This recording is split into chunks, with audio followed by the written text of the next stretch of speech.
My name is Rainelle Houghton, and we're at the Rancho Bernardo History Museum, and I'm here to interview Mr. Tom Cook. From here, I will be asking Tom questions, and we will find out what it was like to move to Rancho Bernardo and what he has done here. So, Tom, take it away. Thank you, Rainelle. A little worried that it's Friday the 13th, but we'll muck it through, okay? How can I help you? Well, we would like to ask you a few questions. First of all, your full name, Thomas Frank Cook. okay, and your wife, Jacqueline, called Jackie Cook. okay. Jacqueline Ann Cook, excuse me. Okay. Do you have children? I have 4 children, 3 boys and a girl. Did they go to school here in Rancho Bernardo? None of them, they're quite grown by now. Oh, okay. That woman's retired. Yeah, I know. You never know, though. What year did you move here? 1985. And what was Rancho Bernardo like then? 30 years ago, it was quite different from it is now. One big difference is all the roads that you see in the freeways are now many lanes, and in those days it was only 2 lanes. Pomerado was only a 2-lane road, paved, but now it's gotten big, and a lot of changes, yeah. Yeah. And the people have changed. In what way? Well, a little more sophisticated now, maybe. Oh, well, yeah, Of course, we've all changed in those 30 years, too. that's true. And what did you do in Ohio? Or what was your profession? Well, my profession is engineering, combined engineering and mechanical and industrial engineering. And I evolved into a certified value engineering specialist here in the United States. And I work for Abbott Labs, the Singer Company, and Huffy Manufacturing out in Dayton, Ohio, doing basically engineering design, and moved into marketing and promotion. I left Abbott Labs in '77 and formed my own consulting practice out of Chicago with offices in Denver and Dayton, Ohio, and so forth. And we did consulting work, and that's how we made my living. So what brought you to Rancho Bernardo? Did a couple of studies here and got involved in West Coast, solar being one of them in the early days, and so forth. And I got tired of the snow that people in Chicago have, because basically Jackie and I are Chicago people.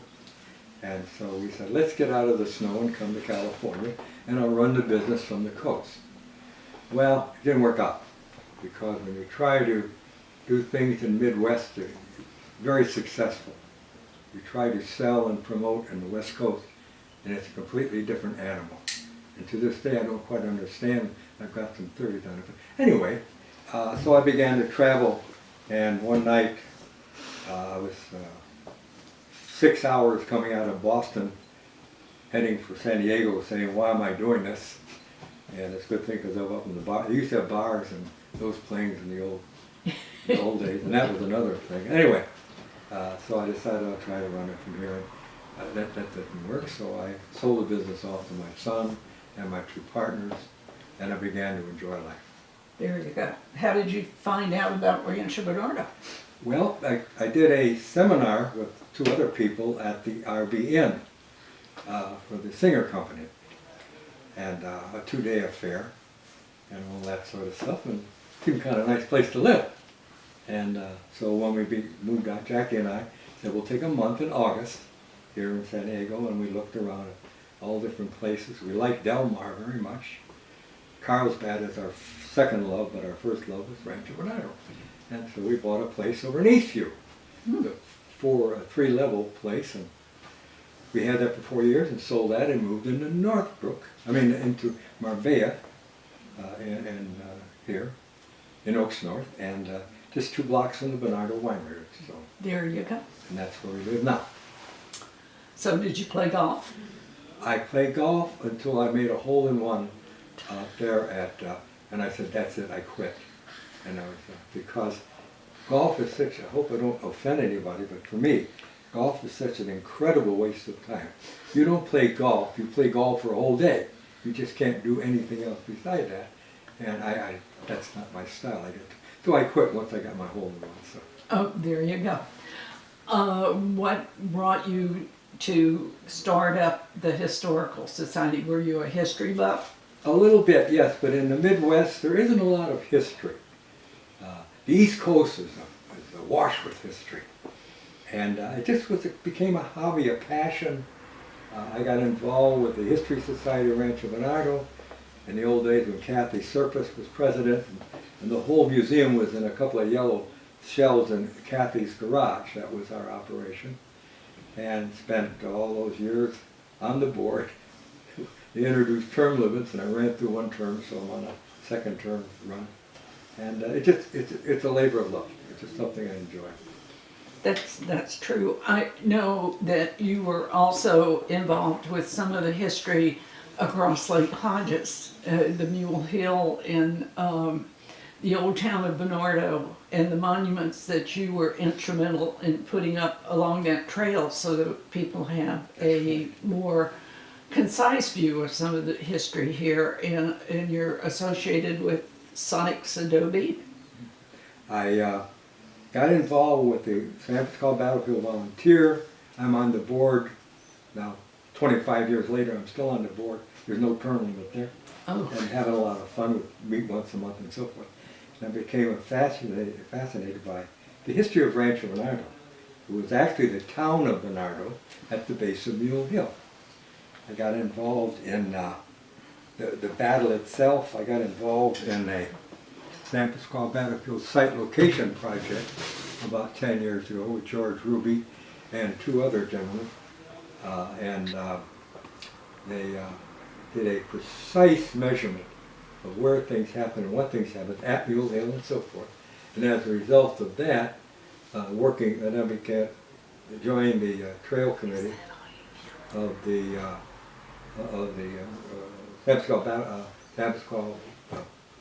San Diego River Park, and on the Trails Committee and the Project Review Committee. And make a long story short, we put up 11 permanent signs 15 years ago at the base of Mule Hill down in the valley. I'm currently working on finishing a job after 10 years with the museum here. The next few years will be spent creating what is called San Francisco Mule, San Francisco Valley Heritage Corridor.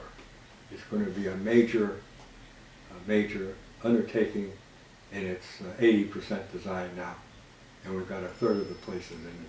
So that's the interaction between the state park, that's called Battlefield Volunteers, and the river park, of course, and that's where I'm going now. Well, I guess the museum was your major involvement in Rancho Bernardo. Was there any other organizations you belonged to in Rancho Bernardo? No, I belong to the Lutheran Church of the Incarnation over in Poway. I was active in that, church council and so forth, and various history groups and so forth, and discussion groups on it. Okay, what's your favorite thing about the museum? Wow. Displays. Exhibits and displays. Dramatics, visuals. I've been accused, and the person who accused me of this meant it as a slam in my head, but I made it a way of life because he was right. He said, "You're trying to make this museum into a theme park." Yeah, and he snarled. I got to think about it. You're damn right. Yes, that's my side. I'm not. To me, it's got to be alive. It can't be piles of clippings from newspapers. Although it's essential that we have solid historic records, and that's what the collections department is superb at. That they're doing a magnificent job, second to none. But the equal balance is the theme park. The theme park. Display. Anyway, I've been accused, and I plead guilty. Yeah. So I know that you're responsible for some of the artifacts that we have out there. Is there one or two that you're especially proud of? Yeah, let me go back. When I first came here, I became enamored by artifacts. And so I started a collection, a research, over the 20 years. This is a detailed research of 1,000 artifacts that were removed from Mule Hill and from the battlefield and around Rancho Bernardo. And my mission in life is to have them on display to the public in this museum or at the Archaeological Center up in San Pasqual in the valley there. The tragedy is none of this is on display. Yeah. It ends up when a guy died, and Leroy Ross will be the next one to go, and he's got 87 solid, mounted artifacts. And I can't get them at the Archaeological Center, and God knows I can't get them here in the museum.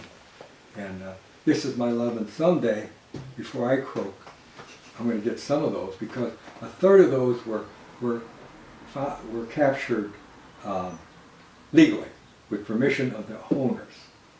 But just the mention of that, and people get hysterical. It's the anti-Indian Act of 1906. You can't do that. Do what?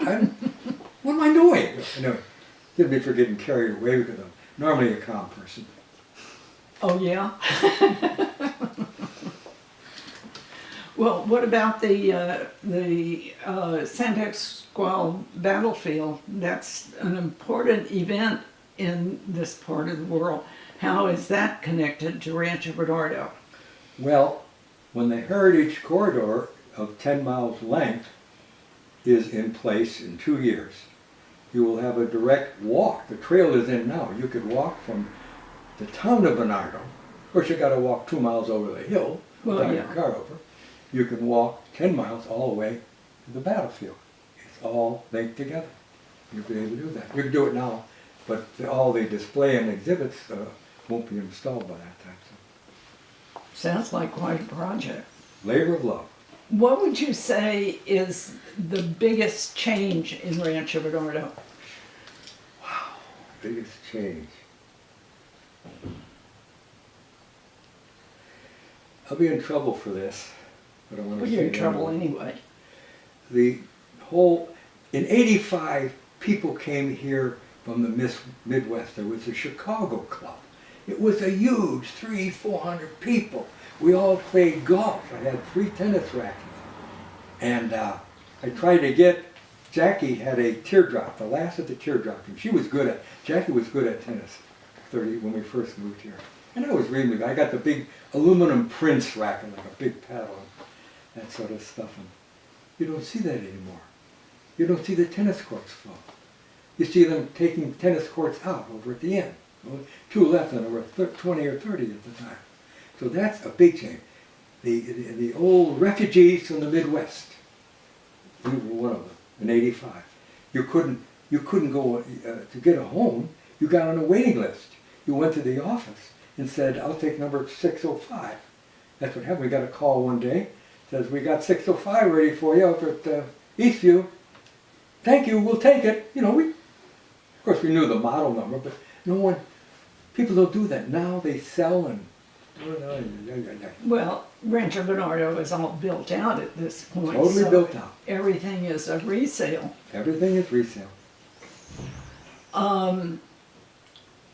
The Rancho Bernardo is billed as one of the first successful comprehensive communities in the United States. That is true.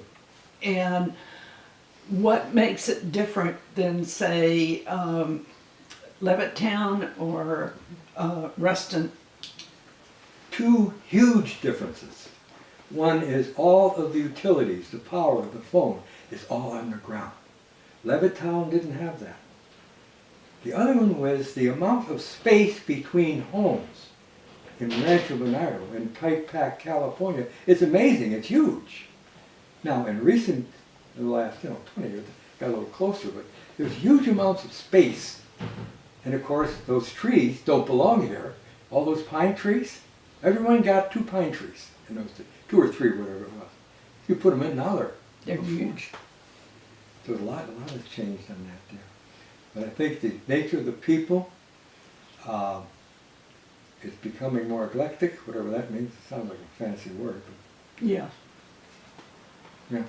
In other words, it's a more diverse Thank you. More diverse, yeah. neighborhood now. Yeah.